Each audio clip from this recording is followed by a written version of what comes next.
हाय दोस्तों, नमस्कार, जोहार, सत श्री अकाल। कैसे हैं आप लोग? मुझे आशा होगा आप लोग ठीक होंगे। अगर ठीक होंगे और मेरा वीडियो देख रहे होंगे तो आप एक काम कीजिए, कॉपी और पेन लेकर एक अस्थाई स्थान पर बैठ जाइए और इसको नोट करते चलिए ताकि आपको रिवीजन करने में आसान होगा। इससे पहले वीडियो में हम पढ़ाए थे, वर्ण पढ़ाए थे, और आज पढ़ाने जा रहे हैं हम वर्ण का भेद। वर्ण का दो भेद होता है, स्वर्ण और व्यंजन। तो आज हम चलेंगे स्वर में, चलेंगे किस में चलेंगे? स्वर में चलेंगे। इससे पहले हम पढ़ाए थे आपको वर्ण, आज चलेंगे हम लोग स्वर्ण। इसके बाद हम लोग पढ़ाएंगे व्यंजन वर्ण। तो देखेंगे स्वर वर्ण में उच्चारण के आधार पर कितना होता है, लेखन के आधार पर कितना होता है, दीर्घ स्वर कहते हैं किसे और हर्ष स्वर किसे कहते हैं, इसी के बारे में हम लोग आज चर्चा करेंगे। तो देखेंगे हम लोग सवर्ण वर्ण उच्चारण के आधार पर कितना होता है। उच्चारण के आधार पर 11 होता है। कितना होता है आप पता है? अच्छा। और लेखन के आधार पर कितना होता है? 13। हाँ, तो देखेंगे उच्चारण के आधार पर कितना है? 11। कौन कौन सा है?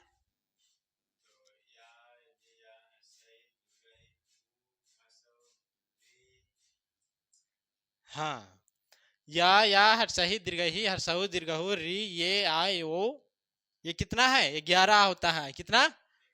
हाँ। और योग वा कितना होता है? 2 होता है।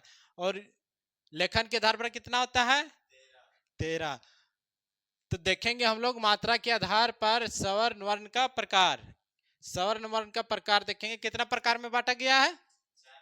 4 प्रकार में। कितना? 4 प्रकार में बांटा गया। कौन कौन? हर्ष स्वर, दीर्घ स्वर, अयोग वा और पुलिप्त स्वर। हर्ष स्वर किसे कहते हैं? हर्ष स्वर उसे कहते हैं जिसको उच्चारण में सबसे कम समय लगे, उसे हम लोग क्या बोलते हैं? हर्ष स्वर बोलते हैं। आपको पता है? हाँ। तो आप हर्ष स्वर में कितने अक्षर होते हैं? हर्ष स्वर में कितने अक्षर होते हैं? 4 अक्षर। कितने? 4 अक्षर। कौन कौन होते हैं? या, छोटी, छोटा ऊ और री। क्या होता है? या, छोटा ई, छोटा ऊ और री। कितना होता है? 4 होता है। हर्ष स्वर कितना होता है? 4। और दीर्घ स्वर कितना होता है? 7 होता है। कितना? 7। कौन कौन? या, ई, उ, ये, आई, ओ और आओ। कितना होता है? 7 होता है। और या योग वा कितना होता है? बताइए तो कितना होता है? 2। कितना होता है? 2। कौन कौन? यंग और या। कौन कौन? यंग और या। पुलुप्त स्वर किसे कहते हैं? जिसका समय में सबसे ज्यादा समय लगे, जिसको उच्चारण में सबसे ज्यादा समय लगे, उसे क्या बोलते हैं? प्लुप्त स्वर बोलते हैं। क्या बोलते हैं? हाँ। तो आप अच्छे से आप पढ़े होंगे। कितना देर पढ़ते हैं आप? हाँ, 3 घंटा। देखेंगे हम लोग प्लुप्त स्वर। प्लुप्त स्वर उच्चारण में सबसे ज्यादा समय लगता है, उसे क्या बोलते हैं? प्लुप्त स्वर बोलते हैं। और दीर्घ स्वर हर्ष स्वर से ज्यादा समय लगता है, उसे बोलते हैं दीर्घ। और दीर्घ या योग वा दीर्घ से ज्यादा समय लेता है, उसे दीर्घ वा से समय ज्यादा लेते हैं, उसे हम लोग क्या बोलते हैं? अयोग वा। और प्लुप्त बोलते हैं जिसको सबसे ज्यादा समय में उच्चारण में समय लगता है, उसे क्या बोलते हैं? प्लुप्त बोलते हैं।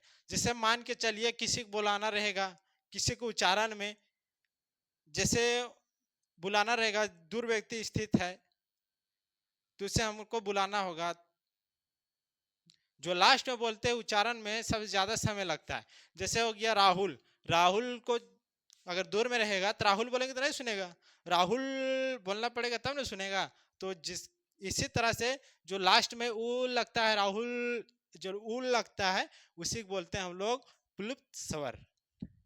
आई होप कि आपको ये स्वर में जितने भी दीर्घ स्वर, हर्ष स्वर, प्लुप्त स्वर, अयोग वा का प्रयोग होता है, इसके बारे में हम बता दिए। आई होप आपको समझ में आ ही गया होगा। और कॉपी में नोट करके और रिवीजन करने में आपको आसान होगा। जय हिंद, जय भारत, वंदे मातरम। मेरे वीडियो में बनने के लिए धन्यवाद।